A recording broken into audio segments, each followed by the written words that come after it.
તો એક જંગલની અંદર ઘણા બધા પ્રાણીઓ ફરતા હોય છે।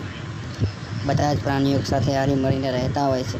જંગલ પર બહુ ખૂબ જ મોટું હોય છે, એટલામાં એક દીપડો ત્યાંથી અલગ જગ્યાએ જતો રહે છે અને આ બધા પ્રાણીઓ એક સાથે ફરતા રહે છે અને આ દીપડાને ભૂખ બહુ જ લાગી હોય છે, એટલે તે શિકારની શોધમાં બીજા બાજુમાં જતો રહે છે અને પછી તે શિકાર શોધે છે પણ ક્યાંય મળતો નથી। પછી થાકી જાય છે અને પછી તેની નજરમાં આવે છે એક હરણ ફસાયેલું પાણીની અંદર ગાજરમાં ફસાઈ ગયેલું હોય છે અને લોહી લુહાર હોય છે।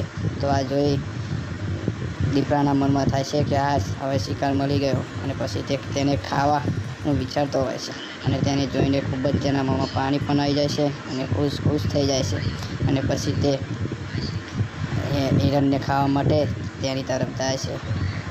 ધીરે ધીરે તેના તરફ જતો હોય છે, ત્યાં પહેલેથી જ રીંછ ઊભું હોય છે અને રીંછ તે હિરણને ખાવા માટે પ્રયત્ન કરતું હોય છે। દીપડો કહે છે કે આને મેં જોઈતું તો એ મારો શિકાર છે, રીંછ કહે છે કે આ મારો શિકાર છે, હું પહેલાં આવ્યો હતો।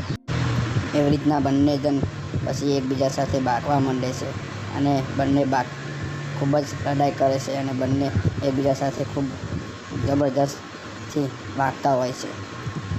આ ભાગતા હોય છે અને પેલી તરફ હિરણ પણ ફસાયેલું પડેલું હોય છે। આ ભાગતા જોઈને શિયાળ ત્યાં આવે છે। શિયાળ જોવે છે કે આ બંને ભાગે છે અને આ હિરણ ફસાયેલું છે, આને ખાવા માટે બંને લડી રહ્યા છે, પણ પછી વિચારે છે શિયાળ કે ચલો એ બંનેને ભાગવા દો અને તો આ બંને ભાગતા રહે છે। આ બંનેને ભાગવા દે છે અને પછી શિયાળ હિરણ જોડી જાય છે। હિરણ જોડી જઈને પછી જોરથી બૂમો પાડે છે અને હિરણને ખાવા માંડે છે। આમાં મિત્રો તમને ખબર પડી કે બે જણની લડાઈની અંદર ત્રીજો વ્યક્તિ ફાઈ જાય એ આનું નામ। તો તમે પણ ક્યારેય જીવનની અંદર બે જણ લડવાને સમજી વિચારીને રહેવું અને સાથે મળીને રહેવું।